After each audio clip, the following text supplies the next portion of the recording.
So guys, I'm just continuing the topic where I left, that is weeds in the management. So earlier we have seen what are weeds and how to classify them, and what is the chemical method of weed management. Right now we'll just continue with the thing. So actually there are four types of control methods. One is cultural method, another is physical method, and next thing is like chemicals, and the fourth thing is use of biological methods. So having seen that chemical methods, we just now skip on to. So guys, before going to the topic, you just remember these four pictures alone. So first picture is tillage, next thing is like puddler operation, the third is like a running blade harrow. So this is called as harrow. The fourth picture is like plowing, normal plowing. So you could see in the tillage, it's like a razor machine wiping off all the hairs from your skin. So the same procedure is done on the land. It's just removing all the weeds and it's making the land very, very barren and empty. That will aid the plant in growth without any weeds. So this is the tillage is all about. The next thing is like puddler operation. So puddle is nothing but it's just like a pool of water. So this field is obviously belongs to rice ecosystem. So this is how you deweed a rice field by using puddler operation. You see that? And the next thing is like blade, running blade harrow. So these large running blades are called as harrows. So it is one of the most modernized equipments that is being used to deweed the field. And finally, the traditional Indian method of deweeding, that is plowing. So the method that we're going to see today is about on cultural methods. So sorry to mention it here. So it's like cultural methods of weed management. So in the cultural management, the first thing is like how you prepare your field. That is how you keep your field. So in order to keep your field weed free, the flowering of the seeds, that is the weeds, should not be allowed. So this ultimately helps in prevention of buildup of weeds. So this is the first step. You have to prevent flowering.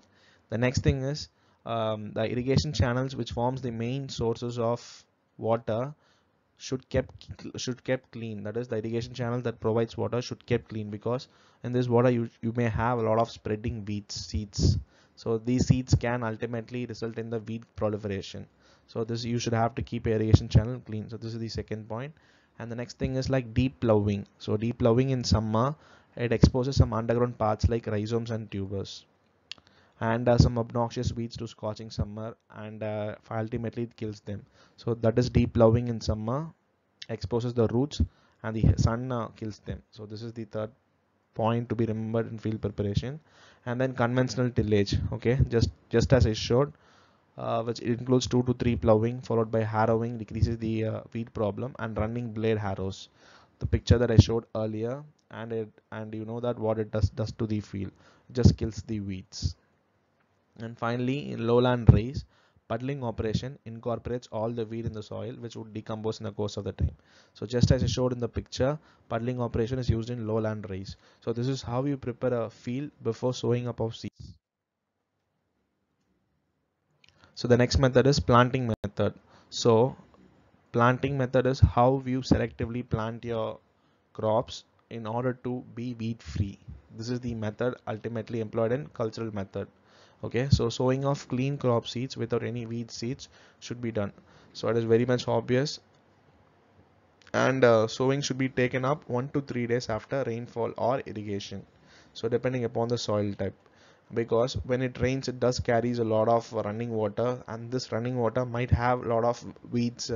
So you should have to wait for 3 days after the rainfall. Since the water settles up, you can sow it up later.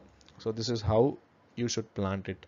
And finally, with the seed drills, it removes some of the germinating weeds also.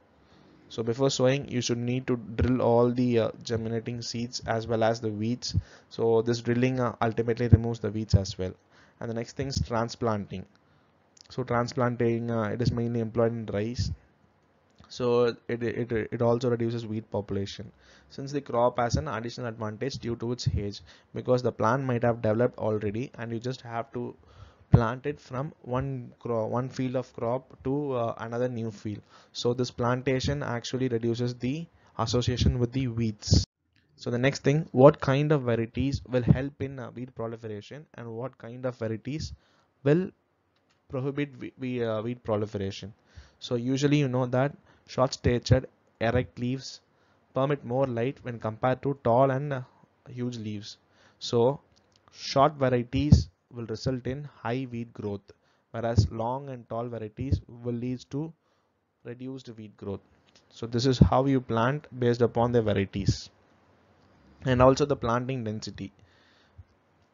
Closer planting of crops will suppress the germination, the growth of weeds is very obvious, because if you have the density is more, the permutation of the light is very much less. If the light is very less, there is no proliferation of weeds. So the density has to be huge in order to suppress germination. And a wider planting should be avoided just for the sake of the weed proliferation. And fertilizer application also. You should be very much selective in applying fertilizer, because weeds like Cynodon dactylon and Cyperus rotundus, so these are like the best known weeds. They are not respond to nitrogen application, and they are suppressed by fast growing crops. And also finally, like irrigation and draining. So depending upon the method of irrigation, weed infestation may be increased or decreased. And frequent irrigation of rain, as I told earlier, frequent irrigation or rain during initial stage of crop induces several flushes of weeds, because the water contains the seeds of many weeds. And in lowland rice, standing water is present most of the time, germination is less. If there is no infusion of any new irrigation water, or or if the water is very stagnant, there is less chance of germination of weeds, because there is a less opportunity for the weeds to mix up with the main field crops. And also continuous submergence with 5 centimeter water will result in reducing weed population as well. Whereas upland situation, weed population and weed dry matter is very high. Just remember these points. It is very important while writing answers for the mains exams. So the next thing is like biological methods of weed control. So biological methods here, bioagents like insects, pathogens and other animals are used to control weeds.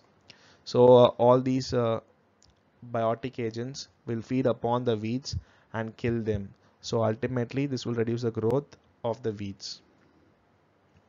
But biological control method, it can reduce the weeds, but it's not possible to eradicate the weeds. Okay, so the biological method is always, it's like a controlling factor and it's not an eradicating factor. Remember this point.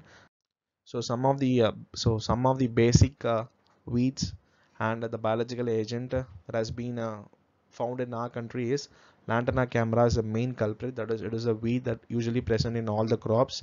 So this Lantana camara can be destroyed when you introduce these two species. That is, these are like the beetle species, Octotoma scabiprinis and Europlata giraldi. So these are the two species that can prohibit the growth of Lantana camara. So the next best example, that is Dactylopius tomentus. It is otherwise called as scaly insects. So this scaly insects actually feeds upon Opuntia.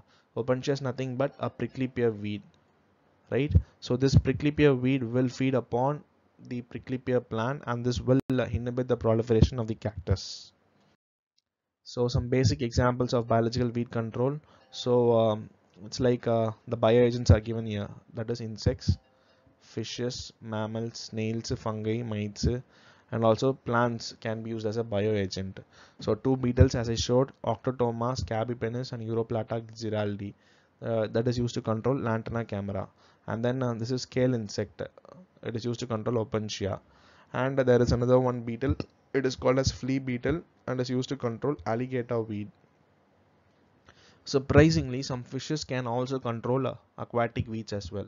So the common carp and the Chinese carp can inhibit aquatic weeds because they feed upon the aquatic weeds, because since these weeds forms the major intake of food for these fishes.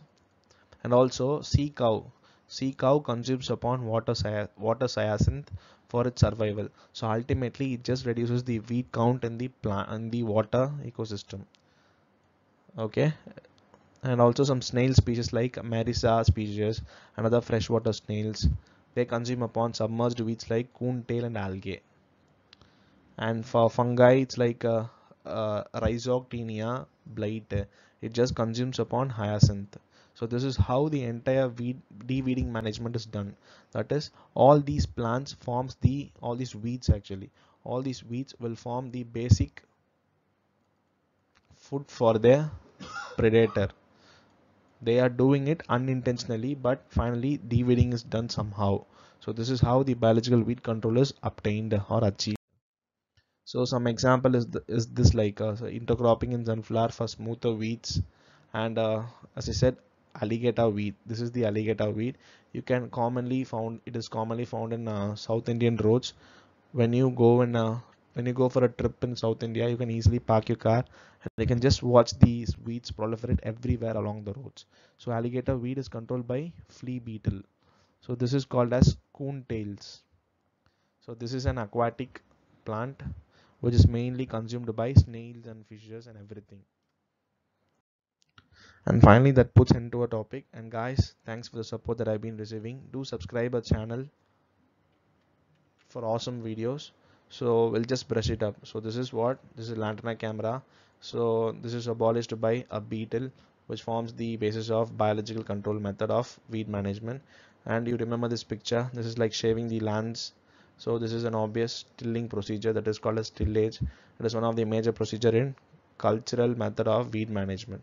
So finally guys, do subscribe to our channel for awesome videos. If you do give likes, do give comments, and feel free to share with us. We'll do our best possible ways to educate you. Thanks for the support I've been receiving. Thank you guys.